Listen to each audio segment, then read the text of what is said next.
Grandes entreprises ou firmes qui dominent le marché du numérique. Elles sont connues sous l'acronyme des GAFAM, qui veut dire Google, Apple, Facebook ou Meta maintenant, Amazon et Microsoft. Certains les surnomment encore les Big Five. Dans ma précédente vidéo, on a commencé par Google, qui est le premier moteur de recherche fondé par deux étudiants, Larry Page et Sergey Brin, en 1998. Je vais ajouter les filiales de Google qui sont YouTube, Google Ads, Google Firebase, Google AdMode et plus. Aujourd'hui, nous allons continuer avec les 4 autres qui sont Apple, Facebook, Amazon et Microsoft. Deuxième entreprise des Big Five, Apple. Apple est en réalité l'une des entreprises les plus anciennes des GAFAM. Elle a été créée en 1976 par Steve Jobs, Steven Wozniak et Ronald Wayne. Pour la petite histoire, Apple a été fondée juste après la vente d'une van de la marque Volkswagen qui appartenait à ses 3 fondateurs. Certainement, vous vous posez la question, pourquoi Apple? On est bien d'accord que Apple, ça signifie le fruit pomme en français.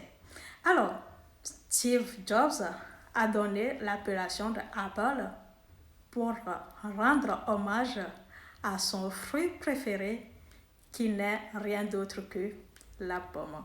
Stylé, n'est-ce pas? Quel est le business model utilisé par Apple? En réalité, Apple utilise un modèle économique basé sur de la vente directe en offrant des produits tels que les iPhones.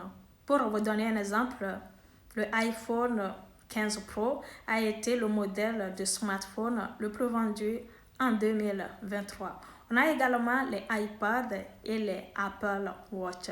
Tout récemment, en février 2024, Apple a lancé un nouveau produit qui est le Apple Vision Pro. Parlons maintenant de chiffre d'affaires. Savez-vous que la richesse de Apple peut dépasser le PIB de certains pays? Et oui, en réalité, en 2023, le chiffre d'affaires de Apple dépassait le PIB de la Grèce. Au cours de l'exercice de 2023, Apple a réalisé un chiffre d'affaires qui se lève de 283,29 milliards de dollars américains. Facebook, rebaptisé Meta depuis octobre 2021, est la 3e entreprise des GAFAM et d'ailleurs la plus jeune car elle a été fondée en 2004 par Mark Zuckerberg, Eduardo Saverin et d'autres collaborateurs. Ses filiales sont Instagram, WhatsApp, Threads, MetaQuest et Mapillary. Comment fonctionne l'algorithme de Facebook ou de Meta? En réalité, Meta utilise un algorithme de machine learning appelé Neurofeed algorithm. Cet algorithme permet à Meta d'évaluer chaque post en se basant sur plusieurs critères afin de savoir si le post est pertinent pour pouvoir l'afficher à un plus grand nombre. Qu'est-ce que cela veut dire? Concrètement, cela veut dire que quand vous postez sur la page de votre entreprise ou sur votre compte Facebook, l'algorithme Meta ou le Neurofeed algorithm va afficher votre post à une partie ou à certains de vos abonnés ou de vos fans. Maintenant, c'est en fonction de l'engagement de ces derniers à travers leurs commentaires, leurs partages, leurs likes que l'algorithme Facebook ou de Meta va maintenant proposer ou afficher le post à un plus grand nombre. Parlons maintenant de chiffres. Savez-vous que Meta ou Facebook a dépassé la barre des 3 milliards d'utilisateurs mensuels dans le monde. Et oui, en termes de chiffres, nous avons 3,06 milliards d'utilisateurs mensuels de Meta dans le monde, ce qui représente 2,1 milliards d'utilisateurs actifs par jour. Ces chiffres représentent donc 37,7% de la population mondiale qui utilise Meta de façon mensuelle. En termes de classement, Meta est donc classé 3e parmi les applications les plus téléchargées dans le monde derrière Temu et WhatsApp. En termes de chiffre d'affaires, depuis 2021, Meta communique uniquement son chiffre d'affaires global et non le détail sur chaque application.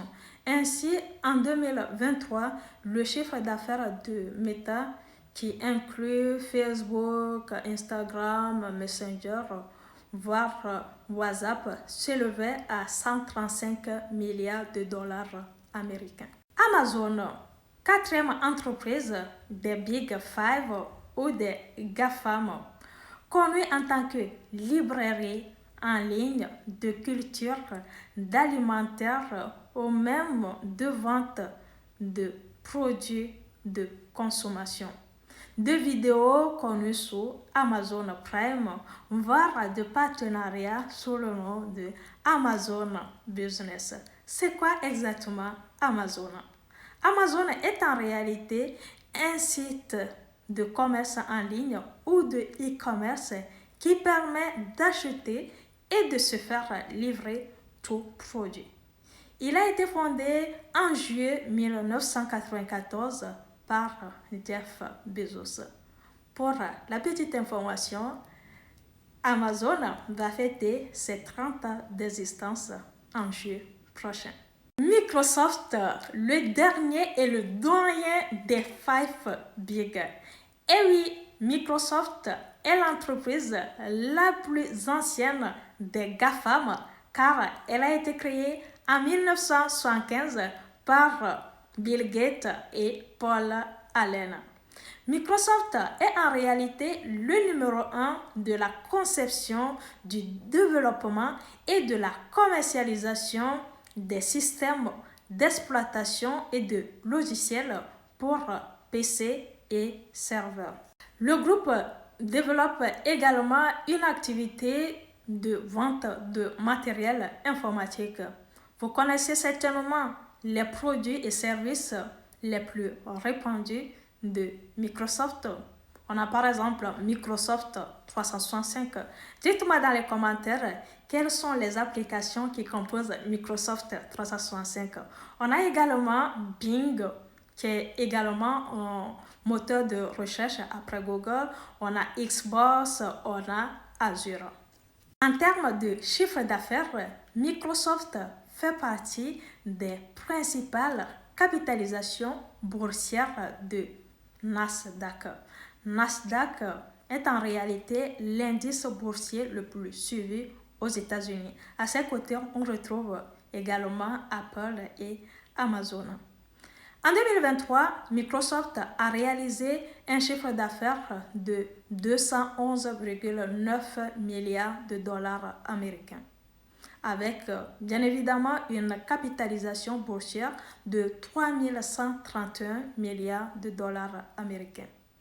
Pour ces nouvelles conquêtes, Microsoft est en train d'investir dans OpenAI et dans ChatGPT pour une valeur de 13 milliards de dollars. Nous sommes arrivés à la fin de ce contenu sur les GAFAM. Dites-moi dans les commentaires laquelle de ces entreprises vous inspire le plus. Et pour information, toutes ces filiales sont des entreprises américaines. Pour les prochaines vidéos, j'aimerais qu'on explore d'autres filiales ou entreprises qui excellent dans le numérique. Pour ce faire, dites-moi dans les commentaires si vous avez déjà attendu parler de l'acronyme NATU ou de BATS. À très bientôt!